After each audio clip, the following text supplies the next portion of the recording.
welcome guys star blog edition আপনাৰ স্বাগতম কৰিছো হাজি বিদুল হাজি গাইস মই গৈ আছো মাজুলী আজি বহাগ বিহু এৰ কাৰণে ফুৰিব গৈছো গাইস মই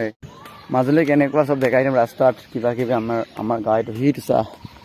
হিট আমাৰ কাৰটো লৈ যাম আৰু ভিআইপি কে যাম নেকি গাইস মাজুলী ফুৰিব যাম সব ৰেডি হ'ল যা এক্সাইটেড আছে আমাৰ ড্ৰাইভাৰটো মাজুলী যাম ফুৰিব এনে ভয় এই মাজুলী যাবি নেকি হ্যাঁ মাজুলী যাব নাই মাজুলী যাবি নাই কো হ্যাঁ মাজুলী যাম ন আমাৰ ড্ৰাইভাৰটো চাই মাজুলী যাব সেইটো গাড়ীটো লৈ যাব লাগিব নেকি ন